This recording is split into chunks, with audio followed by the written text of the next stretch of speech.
Hari Om, everyone. Vanakkam. Great to be here. Huge honor to be here. Thank you so much for having me. And so what I'm going to do is that since I'm going to be performing a little later on, I'm just going to speak a little bit about education, about artists, about individual responsibilities. So this is something that I always say, that with all the problems that we face on our planet, and we do face a lot of problems, it's said that we have a triple planetary emergency. We've got climate change, we've got species extinction, deforestation, we've got plastics pollution, air pollution, and whatnot. I believe that the biggest threat to us as a species and the biggest threat to us as human beings is the constant thought that we have that somebody else will make a difference. You know, we're always waiting for governments to make a difference, for intergovernmental bodies, for corporations, for leaders, for organizations to make a difference, when the truth is that the only way we can bring about meaningful change is if we change ourselves and if we bring about behavioral change within our own lives. Now, we all of us, including me, we constantly talk about changing the world. We're always talking about that, I want to change the world. But we very, very rarely talk about changing ourselves. And even I'm guilty of that. And the reason for this is not because we are bad people. It's simply because the way the systems have been built around us, the way our education has been built around us, we have not empowered ourselves to believe that the small, tiny, incremental changes that we can make within our own lives actually matter. Like, for example, we feel that if I stop using single-use plastics, what difference will it make? You know, or if I use public transportation, what difference will it make? Or, you know, if I'm kind to everyone around me, what difference will it make? If I plant a tree, what difference will it make? You know, I'm just one person, but it absolutely matters. Now, how do we encourage ourselves and encourage everybody around us to believe that we can be the change that we want to see in this world, and that that the tiny, small, incremental changes that we can make within our own lives actually matter?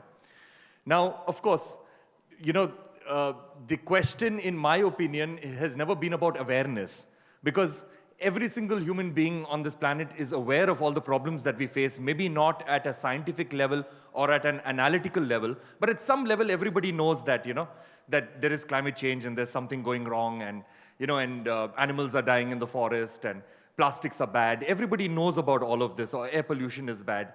So the golden question is not about how do we raise awareness on all of these problems. In my opinion, the golden question is, how do we convert this mere awareness of problems, since all of us are aware of these problems, how do we convert this awareness into action? And I think that is the most important thing.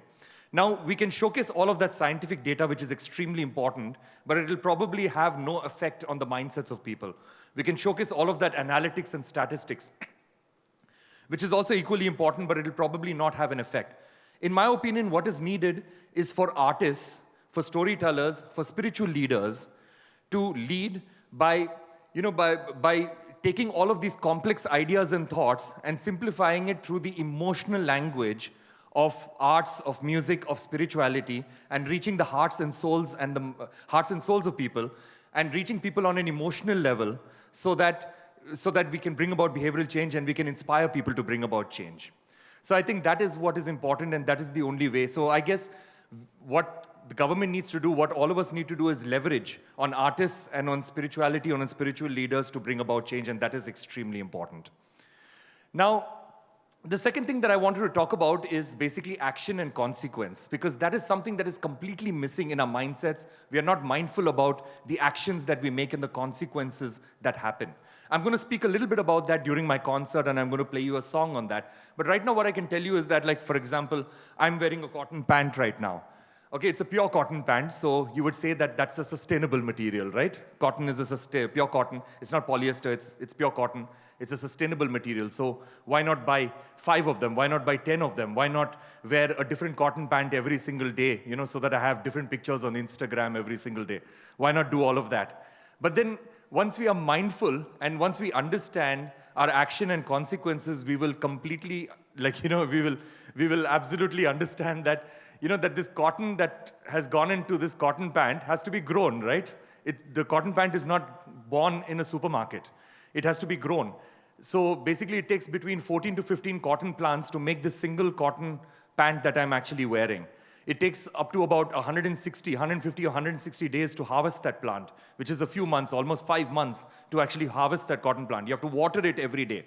and you have to grow these cotton plants. After that, the cotton is taken off the cotton plants, it's transported many, many countries away, and it is, processed. Then after that, it is weaved in a completely different country. The clothes are manufactured in a completely different country. Then it is sold in many other countries. So the carbon footprint, or rather the water footprint, for a single cotton pant, like the one I'm wearing, is said to be 7,000 liters of water. So 7,000 liters of water goes into making the single cotton pant. So what I'm trying to say is that, and I'm running out of time, is that what is extremely important is that we have to understand that whatever actions we have got consequences. Even when it comes to human and animal conflict. Human and animal conflict, what is it? It's basically a warlike situation between humans and animals. Animals wander out of the forest in search of food. They destroy farmlands. They sometimes cause damage to human populations, human possessions. So basically, this happens mainly because we as consumers, we people in the city live in bubbles. And what we do is that if we do not have electricity for a couple of seconds, we are so inconvenienced. If we do not have an electronic gadget which is available in the market, we are so inconvenienced. And where is all that coal for the electricity coming from? It's coming from digging up those forests. Where is all the minerals coming from for making all those phones and those electronic gadgets? It's all coming from digging up those forests. So we dig up the forests because of our consumption patterns. We drive these animals out of the forest.